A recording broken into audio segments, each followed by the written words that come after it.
Welcome back to Bud Light Hog Talk here at District Bar and Grill, downtown Rockford, just a block away from the BMO Harris Bank Center. Slavko Bekovic now joined by Adam Clendening, IceHogs defenseman. Let's give a nice round of applause to Clendo. Thanks for the time. Welcome back. Thanks for having me. This was another show that we kind of botched all the assignments on. You got pawned into doing it last minute by Jeremy Moore, and why don't you tell us about that? Yeah. It's the rookie thing. I mean, yeah, you'll after the season, you're good. He was trying to just ask me nicely, and I was like, it's our day off. Come on, I was just on here last week, kind of thing. And then he pulled the rookie card, and it's tough to get out of that one. So you live and you learn, and you got to do it. Just part of the game, I guess. The life of the rookie. That's right. How did you enjoy your Monday off? Oh, it was good. I got a lot of sleep, a lot of doing nothing. Busy weekend? Yeah. Did a whole lot of nothing today, so it was good. Get a little rest? Yeah. The team's won 10 of 14 games, playing really good hockey, and obviously you're a big part of that, especially with the power play, but we'll get into that later. Just talk a little bit about this weekend. Big win on Friday night in Oklahoma City, and you, again, a major part of that one. Describe that feeling, that last-second regulation goal to tie things up. It was good. I thought the whole weekend in general was very good, but Friday night in particular, we were playing good enough. I think we had 40-something shots, and I thought we played good enough to not have to worry about scoring in the last couple of seconds. But their goalie played well as well, and it came down to those last couple of seconds, and then Smitty knocked one down to keep it in the zone, and then Piers made a great pass, and I actually just tried to shoot it as hard as I could, and I closed my eyes, and the next thing I knew it was in the back of the net. So it was pretty exciting. I told the guys, I don't think I've ever done that before in my life. You've never had any kind of late game I've never heroics scored. Like that? Yeah, no, that was my first one, 6-on-5. I've been a part of goals, just throwing it down there or whatever, and somebody finding it, but. No, that was the first time ever I've actually scored the goal. Where does that rank for you individually as far as big moments in your hockey career? As a pro, probably number one, but I think I've been part of gold medal winning championship teams and stuff like that. So that kind of stuff. That's not bad. Yeah, that kind of stuff is a little bit more heartfelt to me than a regular season game. But as a pro, I think that's probably been my highlight. What is it about this team in the third period comebacks? I mean, trailing after one period, you lead the league in come from behind wins. Entering period number 3, also leading the league in come from behind wins. It seems like no matter the deficit, the team, at least over the last month and a half or so, there's no quit.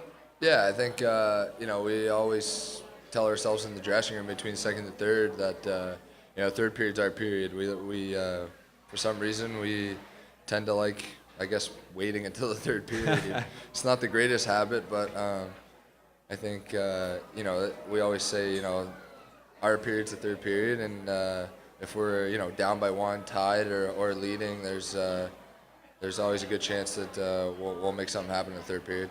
Power play unit has been just tremendous, really over the course of the whole season, but it's kind of clicking now. Right. At one point this weekend, ranked number 1 in the AHL, which is the first time really ever for the IceHogs. Not a team that's had a lot of power play success over the years, and now you're a big part of that. 30 assists for you, 6 goals. Are you more proud of the power play or kind of even strength? And obviously you, a puck-moving defenseman, you want to get involved in the attack as much as possible. Yeah, I think being a part of the power play lately, I mean, have you noticed any differences? Yeah, I think the other unit has done an exceptional job lately, actually.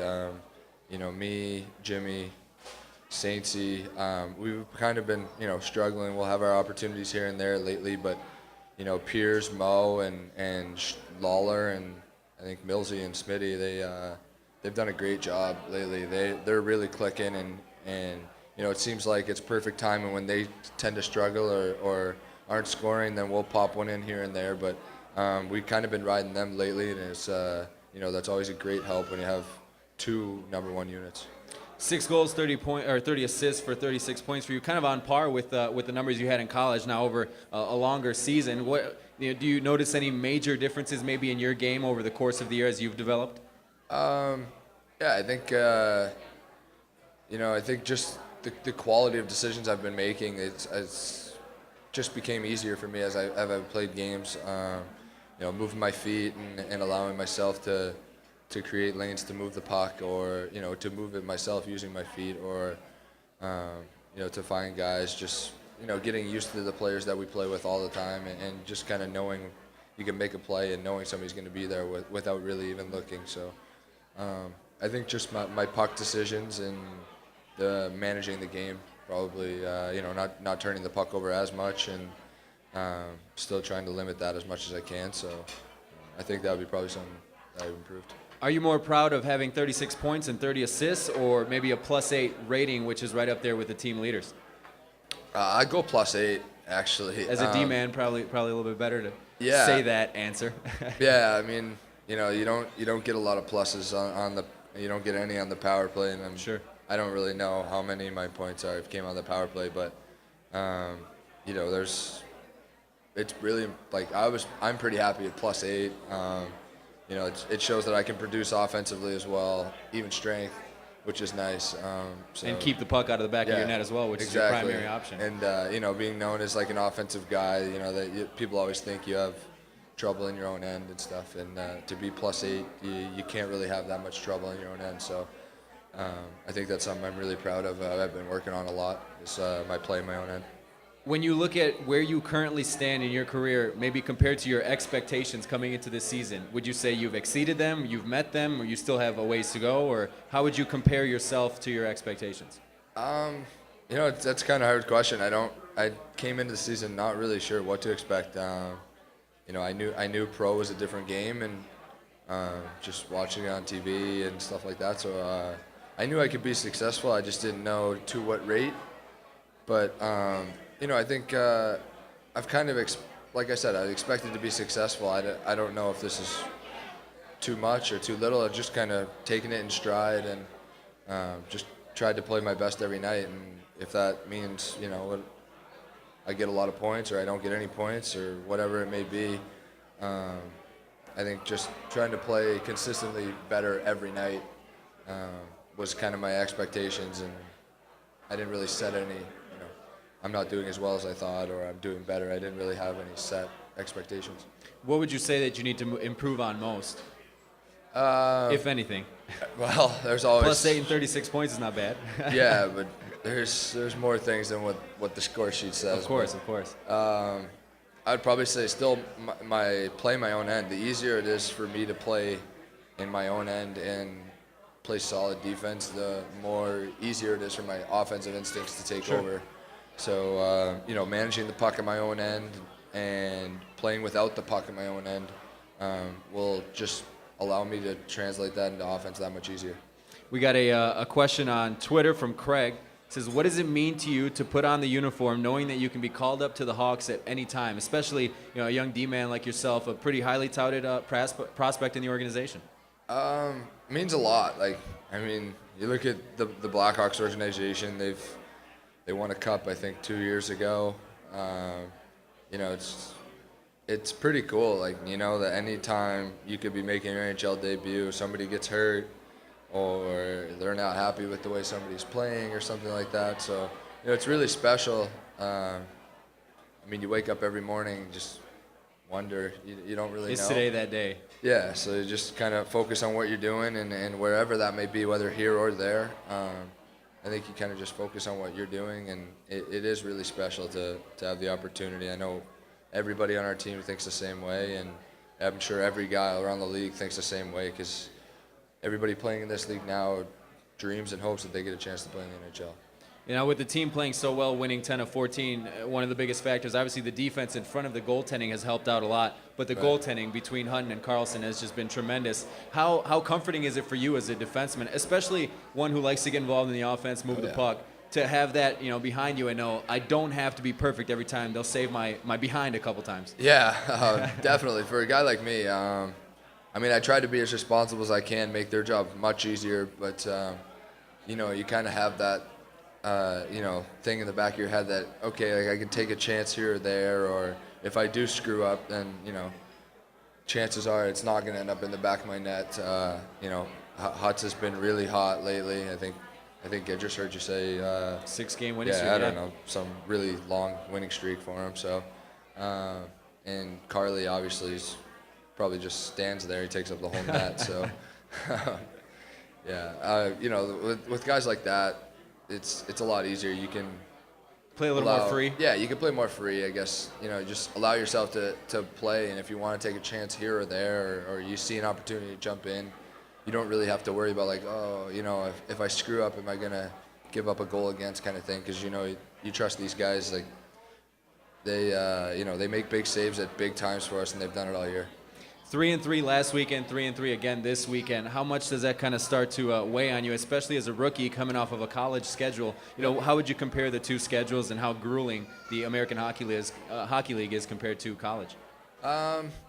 I think the big thing, the schedules are relatively the same. You know, we play weekend Friday, heavy. Saturday, Sunday, or, you know, in school it's Friday, Saturday, maybe a weekday game in Hockey East, or like a really close one. But, you know, I think the difference is the travel. That's like, I never thought of flying the morning of a game and playing at 4 in the afternoon. With a 3-hour flight delay. Right.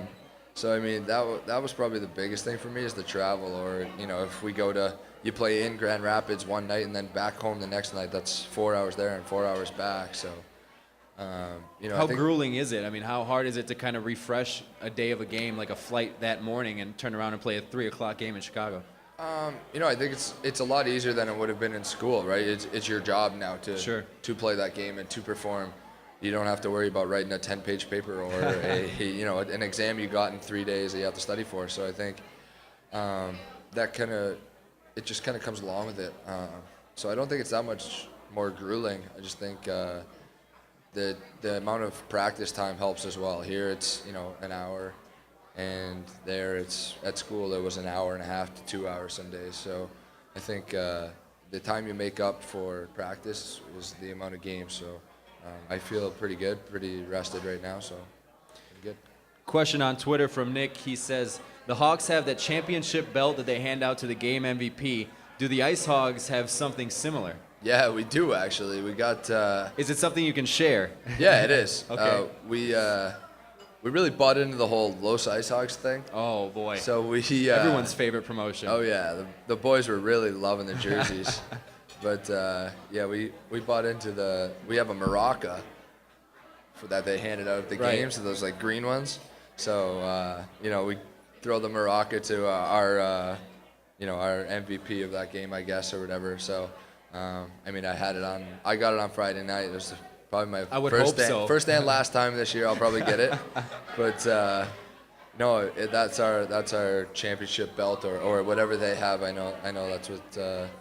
we kind of modeled it after, and it's a fun little thing. Guy has to give a speech, and it's pretty cool. I mean, I would assume you'll get it at least once more during the course of the season. I mean, not that you're scoring goals at a high rate, but the contributions are there. We named you our hot hog this week, a goal and 4 assists in 3 games, a point in every game.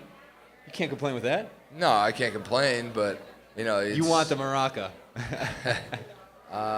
Yeah, I mean, it's cool when you get it. I was pretty excited when I got it. How long do you get to keep it? Just till the next game? Yeah, so I got to keep it until Jimmy decided to have a hat trick and 2 assists. So who does that? Yeah, just like, that was cool. Night. Way to let me keep it for a little bit, but no, it's fun, and that doesn't really matter to me. The production doesn't matter, but as long as we keep winning, then the Moroccan can go to whoever, and you know, it usually ends up with either Hutz or Carly sometimes, just because.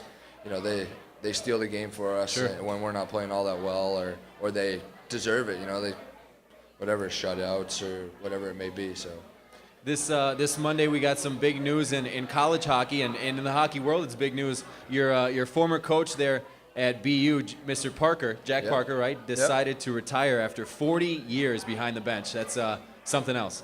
Yeah, it is. She's one of a kind for sure. What was it like for you to play for him? It was playing for him was only part of the benefits I got going there. He's such like a mentor, and you know, he impacts your life just as much as he does your hockey game. So you know, his like thing is always being able to interact with his players and care about his players. And there's not another coach that I've played for that that puts the care of his players ahead of himself more than that. So he really does look out for us more than he does so himself. If you listen to the press conferences, he usually takes the heat when a player should, or some sort. So just the stuff off the ice more was what surprised me about him rather than on the ice, because you hear about how good of a hockey coach he is, but it's more of how good of a person he really was and how he impacts your life. So nothing but the all-time best for him, and 40 years to build the program the way he did was, like I said, it's legendary. You're 22? 22. 22. I'm 23. Our ages combined is how long he's been in the bench, That's basically. Right. It's unbelievable. Unbelievable.